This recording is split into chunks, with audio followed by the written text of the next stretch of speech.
नमस्कार. आज आपण रताळांपासून मस्त छान असा शिरा बनवणार आहोत आणि खूप पौष्टिक आणि खूप छान असतो. त्याच्यासाठी मी हा रताळी स्वच्छ धुवून घेतलेली आहेत. आपण याला आता शिजवायला ठेवणार आहोत. आता याच्यामध्ये आपण शिजायला पाणी टाकणार आहोत.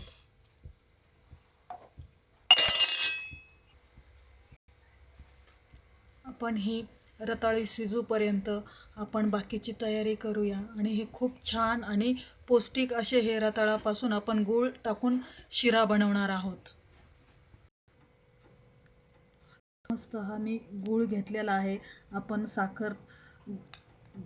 साखरेपेक्षा गूळ खूप छान आणि पौष्टिक आहे, त्याच्यासाठी आपण गुळाचा वापर करणार आहोत. तर मी गूळ हे चाकूच्या साहाय्याने असं बारीक करून घेणार आहे, जेणेकरून आपलं मस्त शिरा खूप छान होतो आणि लवकर त्याच्यामध्ये याचा पाक तयार होतो. तर मी अर्धा किलो रताळी घेतलेले आहेत. त्याच्यासाठी मी हे 1 वाटी गूळ घेणार आहे. तुम्ही तुमच्या आवडीनुसार त्याच्यामध्ये गोड करू शकता. हा मी अर्धा किलो रताळ्यासाठी एवढा बारीक करून गूळ शिऱ्यामध्ये छान विरघळला जातो आणि खूप टेस्टी लागतो. त्याच्यासाठी मी हा गूळ बारीक करून घेतलेला आहे. आणि इकडे आपले रताळी पण शिजत आहेत.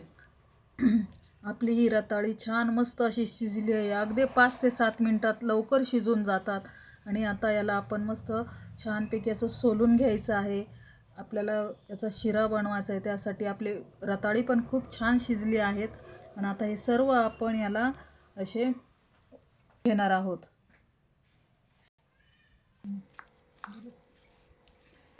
बघू शकता आपली मस्त रताळी छान शिजली आहेत. आणि त्याला मी असं मस्त बारीक चमच्याच्या साहाय्याने त्याला असं मॅश करून घेणार आहे, जेणेकरून आपला शिरा खूप मस्त असं रुचकर आणि छान होतं. असं याला पूर्ण मिक्स करून घ्यायचं आहे.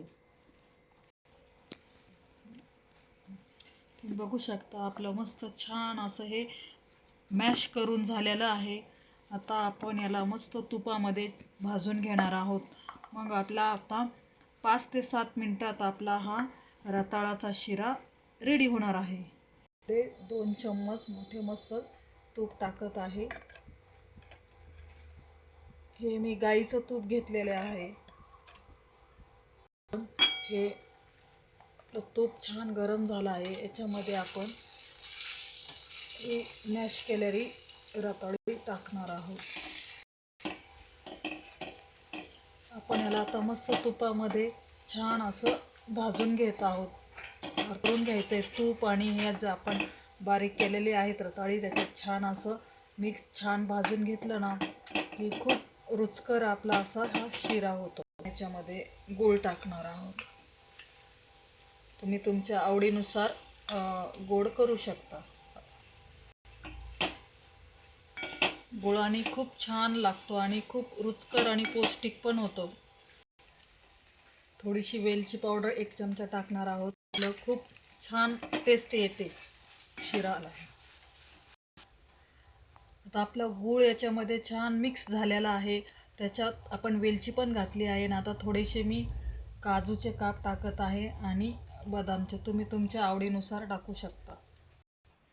तुम्ही बघू शकता आपला रताळापासून आपण हा छान असा पौष्टिक गूळ टाकून शिरा बनवलेला आहे. तुम्ही नक्की ट्राय करा. मुलांना पण फार आवडतो आणि खूप टेस्टी आणि हेल्दी आहे शरीरासाठी.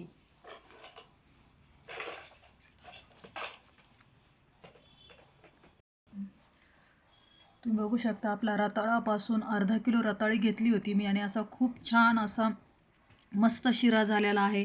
तुम्ही नक्की ट्राय करा. खूप टेस्टी आणि शरीरासाठी खूप पौष्टिक आहे.